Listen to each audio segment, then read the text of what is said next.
ఈ రోజు మనందరికీ కూడా రాష్ట్రంలో ఉన్న ప్రతి ఒక్కరికి కూడా శుభదినం. నా ముందు మాట్లాడినటువంటి వ్యక్తులు కూడా చెప్పారు.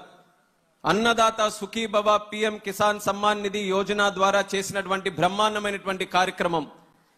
కూటమి ప్రభుత్వం ఏర్పడక ముందు రైతుల దగ్గరకు వెళ్లి ఏ హామీ అయితే ఇచ్చామో ఆ హామీ నిలబెట్టుకున్నటువంటి రోజుగా ఈ రోజు రాష్ట్రంలో ఉన్నటువంటి ప్రతి రైతు ఆనందంగా ఉండే విధంగా ఆ కార్యక్రమాన్ని ఈ రోజు చేయడం మనందరికీ కూడా చాలా శుభసూచకం.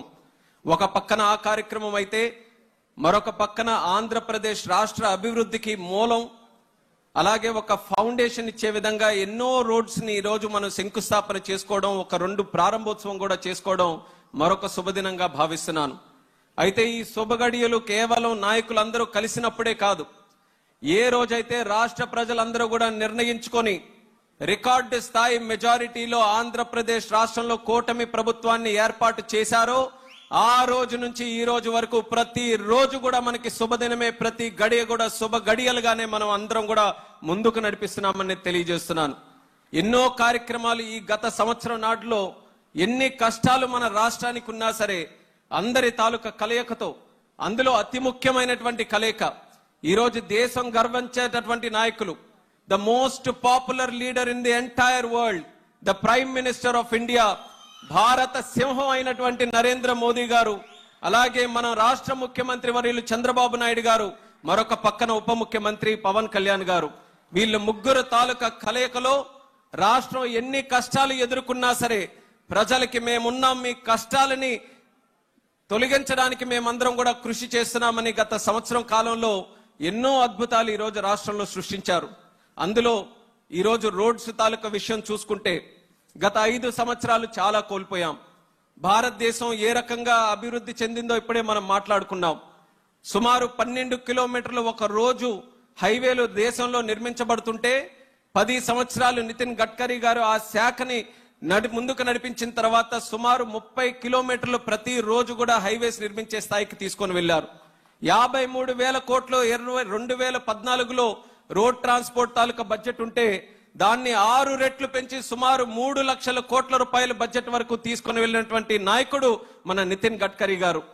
దాని తాలూకా ఫలితం దేశంలో ఉన్నటువంటి ప్రతి రాష్ట్రం కూడా పొందింది.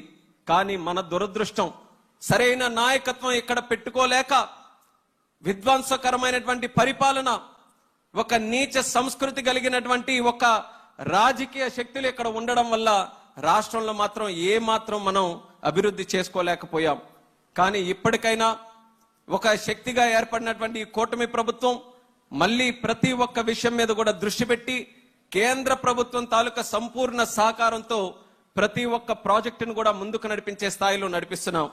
ఒకప్పుడు పోలవరం జరుగుతుందా లేదా అన్నటువంటి అనుమానం ఉండేది. అటువంటి పోలవరంకి కూడా కేంద్ర ప్రభుత్వం తాలూకా సహకారంతో 12,000 కోట్ల రూపాయలు శాంక్షన్ చేసినటువంటి ఘనత మన డబుల్ ఇంజిన్ సర్కార్కి దక్కిందని తెలియజేస్తున్నాను.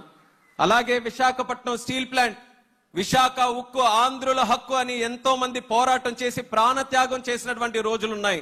అటువంటిది ఆ విశాఖపట్నం స్టీల్ ప్లాంట్ తాలూకా భవిష్యత్తు అగమ్య గోచరంగా మారితే దానికి సుమారు 11,000 కోట్ల రూపాయలు మళ్ళీ తీసుకొని వచ్చి విశాఖ ఉక్కుని మరింత బలంగా ముందుకు నడిపించే స్థాయికి ఈ రోజు కూటమి ప్రభుత్వం నిర్ణయం తీసుకుందని కూడా తెలియజేస్తున్నాను.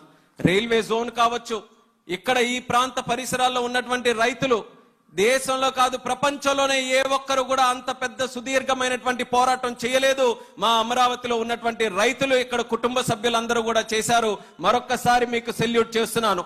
అంత విధ్వంసకరమైనటువంటి పరిపాలనలో కూడా మహిళల్ని కించపరుస్తూ, రైతుల్ని అవమానిస్తూ ఎన్ని చేసినా సరే అమరావతిని రాష్ట్ర అభివృద్ధి కోసం ఒక చిహ్నంగా మేము కాపాడుకుంటామంటూ మీరందరూ కూడా ముందుకు వచ్చి అమరావతిని కాపాడితే అదే అమరావతికి మొన్ననే ప్రధానమంత్రి గారు వచ్చి 50,000 కోట్ల రూపాయలు ప్రాజెక్టులతో ఈ రోజు ముందుకు నడిపిస్తున్నామనంటే ఈ కూటమి ప్రభుత్వం తాలూకా చిత్తశుద్ధి, ఈ రాష్ట్ర ప్రభుత్వం కేంద్ర ప్రభుత్వం తాలూకా సమగ్ర ఆలోచన ఏ రకంగా నడుస్తుందో ప్రజలందరూ కూడా గమనించాలని కూడా తెలియజేస్తున్నాను.